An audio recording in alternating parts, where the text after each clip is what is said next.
I always say that, in my opinion, the poetry community is like the most welcoming, like artistic community.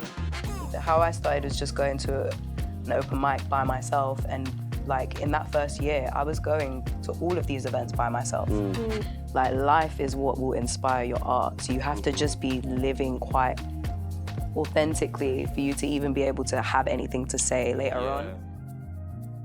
Hi guys, welcome to Introverse. Today we have a familiar face, actually. The wonderful Aicha Therese, spoken word artist, singer, workshop facilitator and curator, and the founder of ATL's Word on the Street. That's right.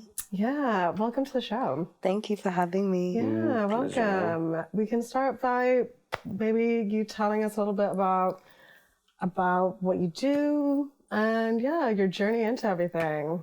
I actually got into poetry because my boyfriend broke up with me and I was real sad. The classic. And I was like, oh my God, what can I do with all these feelings?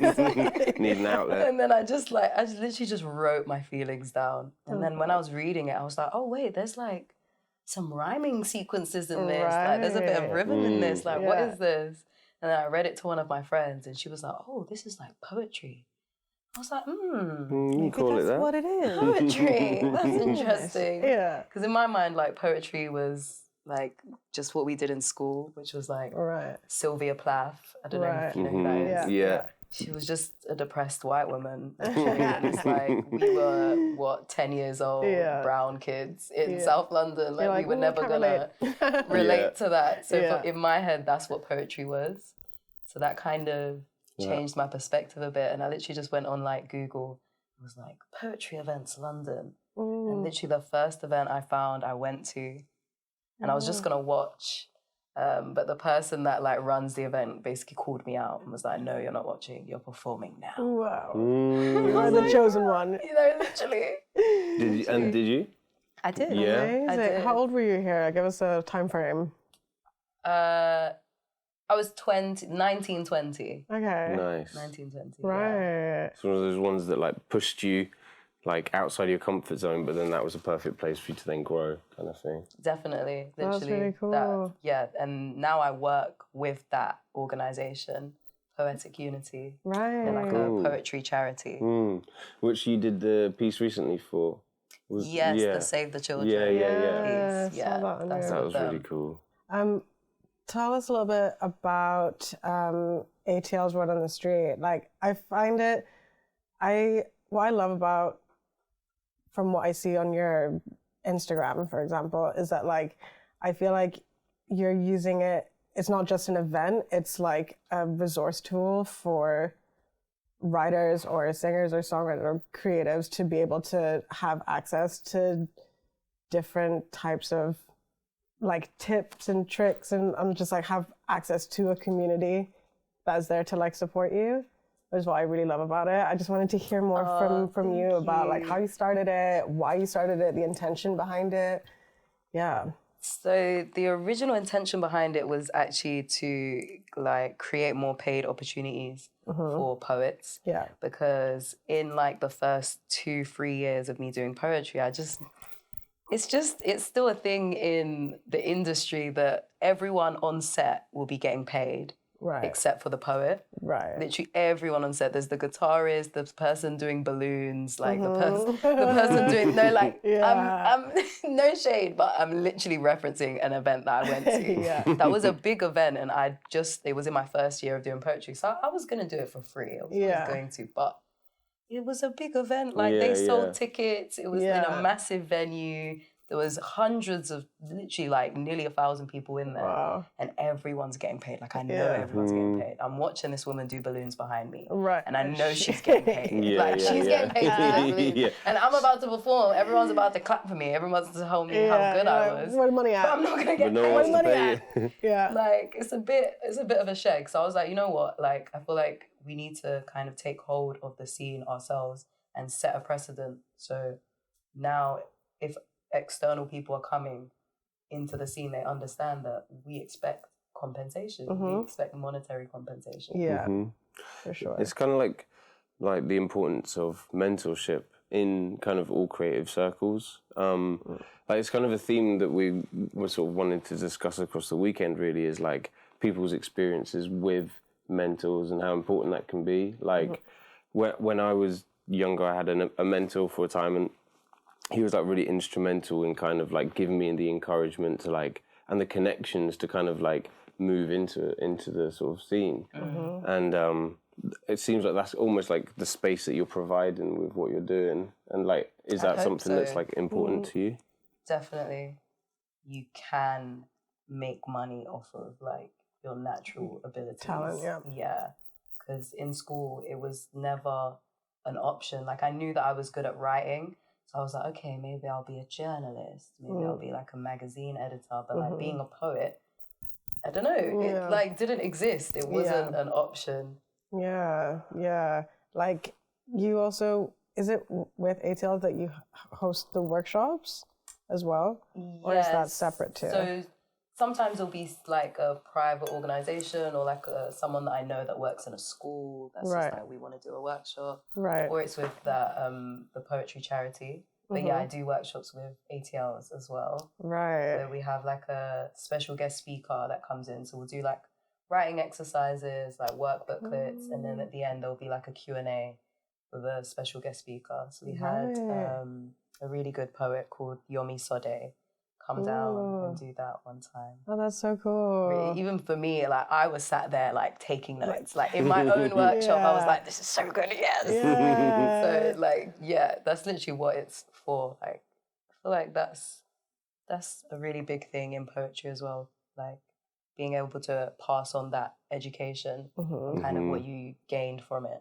So in the next year, I'm relaunching the workshops a bit differently. So we'll still do like kind of like a special event with a special guest speaker, but the bi-monthly ones will be just like a writers club where you just get to do exactly that, kind of hone your voice, like your perspective, understand like what you want to write about and what your vibe is, and just because writing is quite a recluse activity. Yeah, for sure. And it can feel quite lonesome. So I just want to be able to create a kind of environment where like, even if we're still individually writing, like I'm writing here and you're writing over there, we're still together and collectively and we're experiencing like comfortable together to be able to share the space and do that together. Yeah. Do you feel like it's like a real important time for people to use their voices? 100%. 100%. I think as well, because social media kind of creates this like facade that we're all speaking a lot, but we're not saying anything. For like, sure. if anyone that has a Twitter will see that there's so many tweets. What was said after you read like an hour? So like, true. what did you actually like digest? There was nothing actually being said. So I definitely think it's very important. And as well, I think poetry as well allows you to like not just say anything. Like you kind of have to construct it to a certain degree. You have to know what angle you're coming at. You have to be educated on the topic you're talking on. It's like you almost learn in the process of doing it. If you know what I mean, you learn what your opinions are and you learn what your outlook is by trying to figure it out and say something, which is interesting. There's been plenty of times where I've like just like free written, where I'm just like writing, and then after I've like finished, I read back over it and I'm like, oh. Like, you're mad at that, or like, you're upset at that person. Like, I didn't even know that you still felt a type of way about this situation, but you clearly do, because your subconscious just allowed it to all tapping into reel out on the page. Like, I'm all talking about an ex from like 5 years ago. I'm like, right, you're still Barbara? Where did this come from? Like, it's wild. But then you read it, you're like, okay, I've still got some work to do. Let me get back to the drawing board. Yeah. Do you just let yourself write whatever comes to mind? Do you put words? Is it like points? How do you go about? So I mostly free write, which is literally just like freestyling, but writing. And this is an activity that I do in my workshops as well, where like essentially we're throwing the rule book out. We don't want to think about grammar, spelling, what sounds good, what makes sense, what rhymes. Like none of it needs to make sense. Like half the time when I'm writing something, it's really quite quite shit. Right. Can I say shit? Yeah, good. It's really quite shit. There's this quote that I like to remind myself of by Roger Robinson, and he says, shit your way to greatness. Yeah. It's basically just the idea that you need to write like 10,000 horrendous poems. And then there'll be one poem in there that's like, oh, yeah, that's a gem. So Yeah. like when you're going into it, as long as you kind of set that self up where it's like no judgment, it doesn't matter if it's good or bad. There is no good or bad. I'm just putting it down on paper. And then there'll be like one line or one concept in there that are like, oh, that's quite interesting. I like that. And you know, it's something. Go on. It's like the biggest successes are the biggest failures because they're the ones who have allowed themselves to just like get it wrong time and time again until they get it right. Do you know what I mean? Literally. If it's like something you're doing as a career in the creative sense, it's like not everything you do is going to be a masterpiece every single time you do it. But the point is that you're doing it consistently. And that's the only way that you can actually develop in any sort of way. It's just the act of like consistency. Yeah. Like, do you find yourself, did you start off where you were like, okay, I write when I have these moments of inspiration, and then after time you kind of go, well, I need the consistency, so I'm just going to write all the time and let the bad stuff come out as well?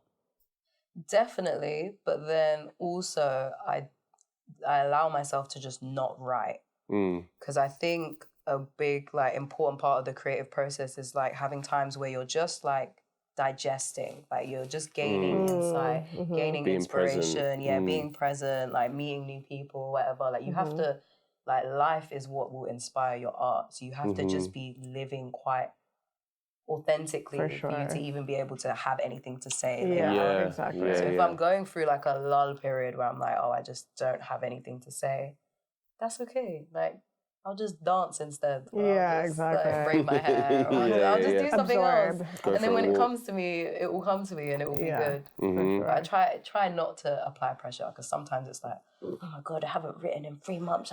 Maybe I don't have the skills anymore. It's all gone. It's gone. Like, it's like, that's silly. Of course it's not gone. Like, for sure. But when you're in the moment, you're like, no, like I see other people on socials. Like this person dropped that and this person did this. Like I need to be doing something too. But it's such an easy thing to get sucked into, isn't it? Just kind of like, I'm doing all right, and then you look and you're like, wait a minute, I'm not doing as good as anyone. But then everyone feels like that, I guess. Literally. Anyone doing anything creative, like we were talking about inspiration versus intimidation. Yeah. You were saying something about that earlier that was super interesting. I just think that there's always a balance where it's like never to be intimidated, but to be inspired. And like that's all, there's always a flip between two people. You get people who are intimidated by something that they would like to be inspired by, but they see it as so unreachable that they then just like step Feel away from it. intimidated. But then equally, the intimidation can almost like galvanize you to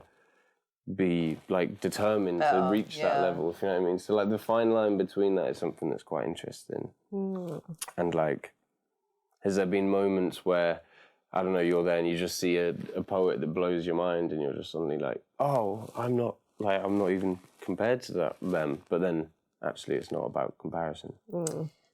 Actually, it's kind of weird. I find myself more comparing myself to people that are not even doing things that I'm doing. Like they're like an influencer or something. Right. Like they're not even, because I don't know, my kind of perspective on poetry is that it's meant to be very different. Yeah, like, of course. It's always tailored to your unique human experience. Yeah. Like it's very specific to you.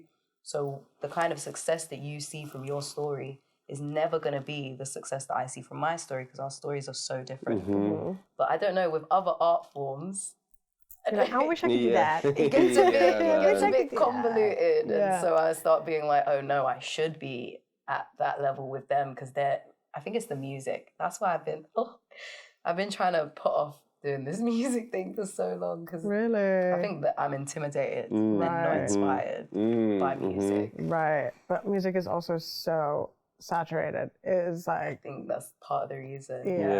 Yeah. It's scary. Yeah. I'm gonna do it, but it's scary. It's just, I guess it's just that thing of like, if you're making it for the right reasons of just, I have something that I want to express and I'm not trying to create something to get somewhere else. Do you know what I mean? Like, I feel like when something is authentic and feels real, then it's not about who sees it or where it goes. It's just about the like act of creating. You're not catering to anybody else but yourself, really. Yeah. You know what I mean? No, I wouldn't be a poet if I was, to be honest.